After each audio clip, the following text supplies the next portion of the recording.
Wow.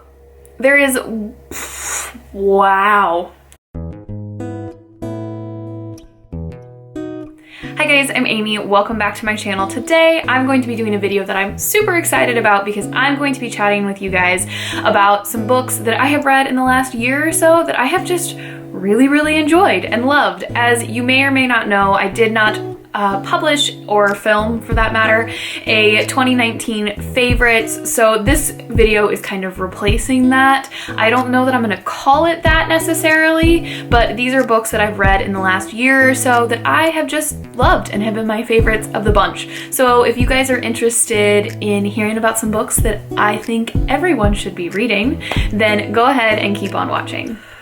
All right, quick note, these books are in no particular order whatsoever. I didn't rank them. I'm just talking to you about the bunch of books that I have right next to me. But we will go ahead and start with the one book that I don't physically have right now because I've lent it to a friend, and that is Warlight by Michael Ondaatje.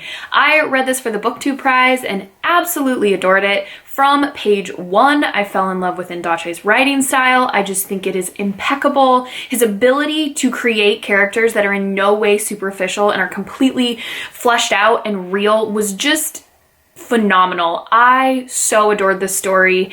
It is historical fiction. It's post-World War II, in which our main character, Nathaniel, and then his sister, their parents leave to go work, and they're gone for quite some time, and they are left in the care of this mysterious man named the Moth, who may or may not be a part of some rather nefarious activities.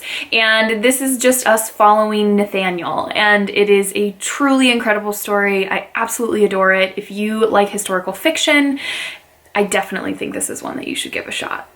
The shortest book on my list is a book that I read in early 2019, and that is Margaret the First by Danielle Dutton. I'm sure many of you are familiar with this story. A lot of people really love this story, and for good reason. This is the fictionalized story of Margaret Cavendish, or Margaret the First, and I think what is so impeccable about this story is Margaret herself and how Dutton places her in these situations in which you root for her, but also watch her make terrible decisions, and you think that she can also be such a selfish person. And I think the fact that you run the gamut of emotions with how you feel about Margaret is just really well done, because it just makes her very real. Yes, she was a real person, but I think it can be really hard to make a historical figure seems so human, and I think Dutton does that really well. Of course, the themes of feminism in this story are great, and the quirkiness of Margaret is very endearing, but like I said, she makes decisions and does things that you probably won't agree with, and I loved that about this story so much. If you're looking for a quick short read, I definitely recommend. I have one short story collection that made this list, and this was another early 2019 read, and that was The Shell Collector by Anthony Doerr. Of course, the author of All the Light We Cannot See, and my love affair with his writing continues in this short story collection. I absolutely adored it. I think there was maybe one story that, now it's been a while obviously, that I remember not being a huge fan of, but it was more the subject matter than his writing or anything else to really fault it. It just didn't appeal to me. But this is a wonderful short story collection about nature and the violence of nature at times, and the violence of human relationships, and how tumultuous it can all be. I don't think I said that word right, but we're gonna ignore that. I absolutely adored it. If you like nature writing, an appreciation for animals, there's the themes of hunting in this as well. I really think you should check it out. It is a beautiful short story collection that just, it really knocked my socks off, and I don't remember particular details at this point, but I just remember being so immersed in these stories, which can be so hard to do because they are short stories. There is one classic book on this list, and I have some things to say about this book that may seem ironic because I'm saying the opposite about it, but I will explain here in just a moment.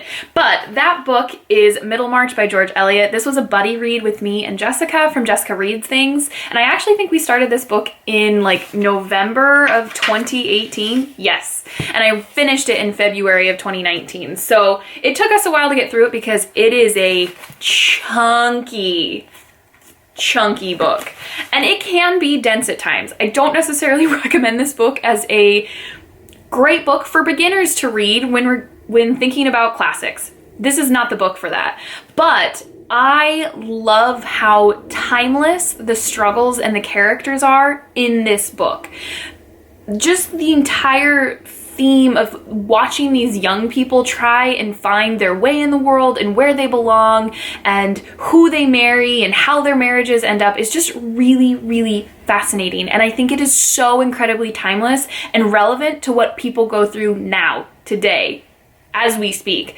But I will say, and I will warn you, as much as I loved that portion of this book, there are huge sections, or what feel like huge sections, very dense sections in this book that are discussing political reform and medical reform at the time that this book was written.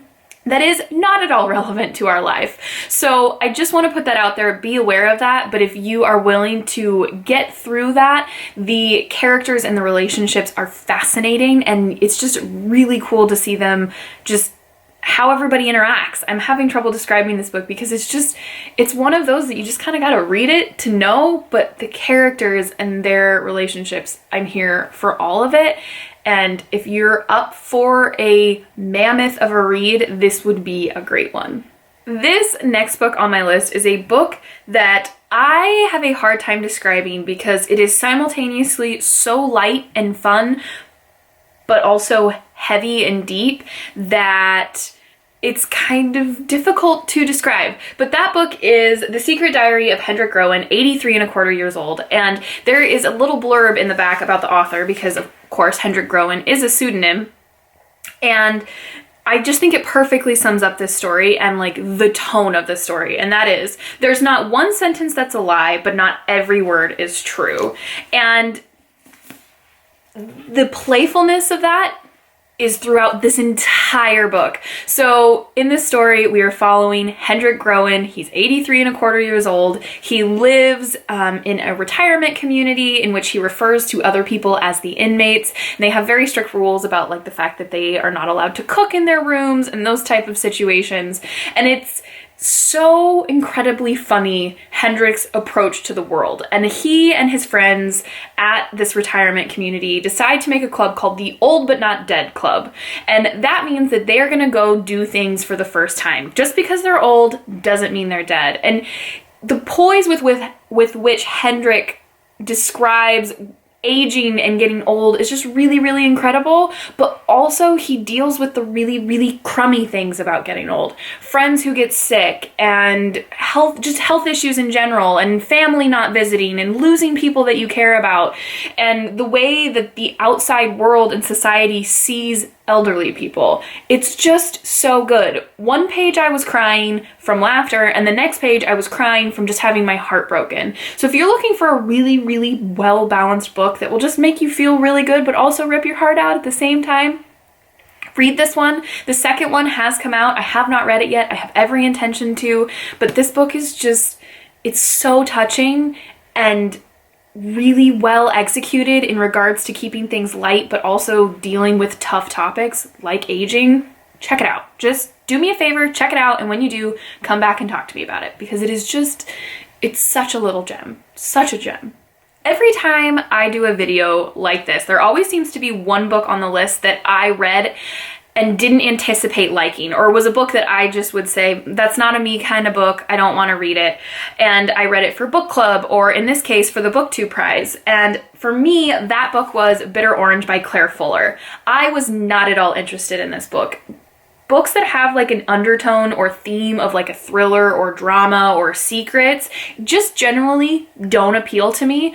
But guys, this book is, if I could sum this book up in one word, it's delicious. The cover's delicious, the writing is delicious, the way the story is told is delicious.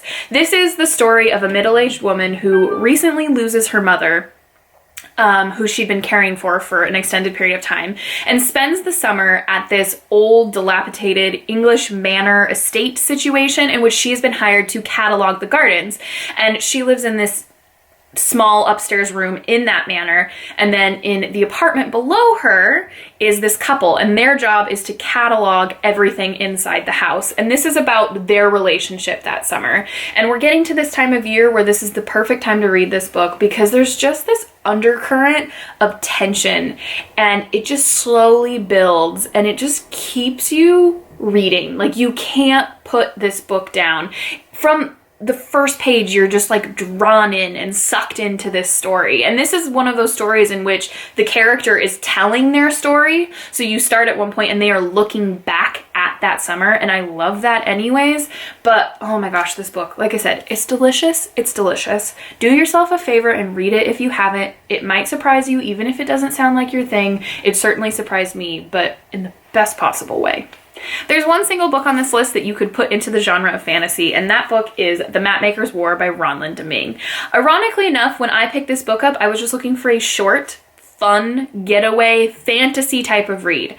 Not at all what I received whatsoever. This is the story of Aoife, and Aoife is a map maker. She has the opportunity because her father is a higher official in their like kingdom's court or what have you, and she is able to become the empire's kingdom's map maker. And she comes into contact with this utopian society, these people who live in a world without violence and where everyone gets along. It's just this weirdly peaceful place. And when she returns home and talks about her experiences with these people, her kingdom decides that they cannot trust them. And she then betrays her kingdom to warn these people. And this is her story and how all of that unfolds and plays out. But there are themes of motherhood and identity and the relationships in this story and the horrible violence that can happen in this world that is just wrapped up so well in this little book. The fantasy portions of this book are minimal. There are fantasy components / elements to this story. But if you're like a high fantasy reader, you're looking for like a, for lack of a better term, like Game of Thrones type situation, not the book for you.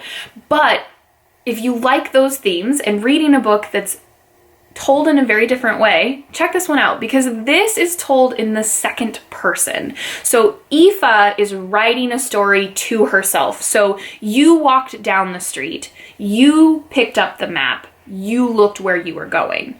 And it was very, very difficult at first to get into that mindset and get used to that writing style, but it was so effective for the whole tone of this story. I have never heard anyone talk about this book. I hadn't before I picked it up. It is a series. This is the first in a trilogy, and the series is called Keeper of the Tales Trilogy. But a surprising little find that I'm so happy I picked up, even if it wasn't what I was looking for. Another book on this list that I knew nothing about, I just happened to see it at a small independent bookstore in Leavenworth and decided to bring it home with me. And I think I've seen it a few places, like in publications and whatnot, like book publications like that you see at the bookstores. But I was so charmed by this book, and that book was Alegre by Courtney Maugham. And in this story we are following, I think her name is Lara. Yes, Lara, who's this 15-year-old girl. And the year is 1937, and her mom is not very good at being a mom. They're very wealthy, and her mom likes to collect artists, for lack of a better term. And when Hitler is gaining popularity and working his way through Europe, she up and picks up all of her artists and her 15-year-old daughter and goes to the middle of the Mexican jungle at a place called Costa Alegre. And this is Lara's diary of that experience. And I think Lara as a character is so fascinating because she's 15 years old. She's angsty and angry that her mom has up and moved her. She misses her brother and her dad, and she's confused and trying to figure everything out, and she's in this house full of these odd, artsy people who all have egos and no time for her. And then she's also so very lonely, and just that whole situation makes for this really wonderful book. And I don't think...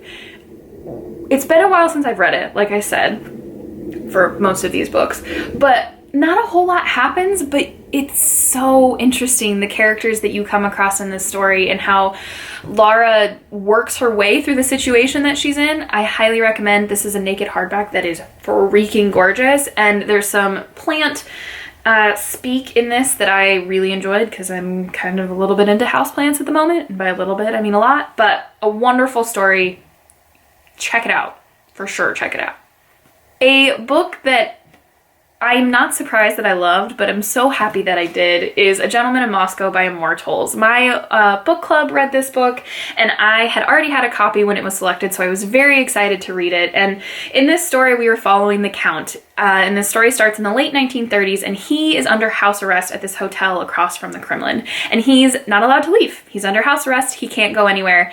And this is about his story, and you start with him in the hotel and you follow him throughout his time in the hotel. And it's just the character of the Count is one of those characters that I will never forget. He's just one of a kind. He's one of those mysterious characters that you don't know a whole lot about, but he's very playful and intelligent and sophisticated, but all with this air of mystery, because we don't really know anything about him. We don't know where he came from. We don't know why he's under house arrest for a while in this book, that if I remember correctly, and it's just so wonderfully told. But my favorite part about this book is how playful Tolz's writing is. His writing is just fun, which is so interesting because there's so many topics in this book, like the influence of government on people, and, you know, money and wealth and war and friendships, and how we navigate all of those situations with this playful writing that just made this story so enjoyable. It's not a short book, but I flew through it. I absolutely adored it. I have not read Rules of Civility yet, but have every intention to. If you're looking for a book that has some political themes and of course the historical fiction aspects to it, with just a really timeless, unforgettable character along with some wonderful side characters, this is an amazing book. I cannot recommend it enough. Let me say that phrase again. I cannot recommend it enough. Another book that is very similar to Coastal Alegre in tone, I would say, is The Strays by Emily Bitto. I picked this book up after hearing Britta from Britta Bowler chat about it on her channel. This was a while ago, I think last summer. But this is the story of a friendship between two young girls. I think their names Lily and Ava. And Lily comes from a very average family, average background, average wealth, etc., etc. But Ava is the daughter of a very famous, successful artist and a very eccentric mother, and they own this giant house that they fill up with artists. And so Lily begins spending a lot of time with Ava, and this is about the relationship between these two girls and what it evolves into and how it changes and how it influences both of them. And again, this is one of those books that there's just this tension throughout it that really just like compels you to keep reading. But the story being told from a young girl's perspective is just really, really successful. I love child narrators as it is, so if you like that kind of thing, definitely check this book out. But like I said, the tension that comes along with that is just this really interesting play, because there are big deal things that happen in this book and kind of scary, odd things that happen in this book. And the ways in which young children and teenagers deal with them is really interesting to see, especially from their perspective. I absolutely adore this book. It really transported me to the situation. I was just all consumed by it. And so it's a beautiful book also. Another book that, if any of that sounds interesting and I would say is a great summer read, you might want to look into this one. And this last book that I'm going to chat with you guys about is a book that, if you saw my initial review of it, is going to come as no surprise. I read this for the BookTube Prize, and this is a book that I would say is perfect. And I don't say that lightly. I don't know that I can think of many other books that I would say are perfect, but the execution, the writing, the characters, the story, for me, it makes for a perfect book. And I think it was executed perfectly. And that book was A Place for Us by Fatima Farheen Mirza. I'm sure most of you know that this is the story of a Muslim American family, and you kind of travel through time back and forth, and at some point the son is estranged from the family when they're adults, and it just was so poignant and well balanced and thoughtful and real that I just couldn't stop gushing about this book. I can't stop gushing about this book because, like I said, I think it's perfect. The writing, spot on. The themes, spot on. The ending, out of this world, mind-blowingly perfectly executed. And I'm not going to say much more beyond that because I don't articulate very well how I feel about this book, obviously, because I love it so much, and I feel like that's very hard to talk about a book that you love so much. But just know that I think this book should be read by everyone because I think everyone can get something from it, even if it's not your usual read, even if you're a fantasy reader, you don't do family dramas, but family drama doesn't even seem like the right way to describe this book because this book is so much more than that. But A Place for Us, without a doubt, one of the best books I've ever read, period, let alone within the last year or so. Okay guys, there you have it. There are, I think 11, I'm not sure, I didn't count, books that I really, really enjoyed in the last year or so. If you guys have read any of them, please let me know what you thought of them, whether you loved them, liked them, or hated them. I love to know what everybody thinks. I love to see how we all are different in how we feel about reading the same book. It's fascinating to me. But if you guys liked this video, please like it, and if you loved it, please subscribe, and we will see you in my next video. Happy reading!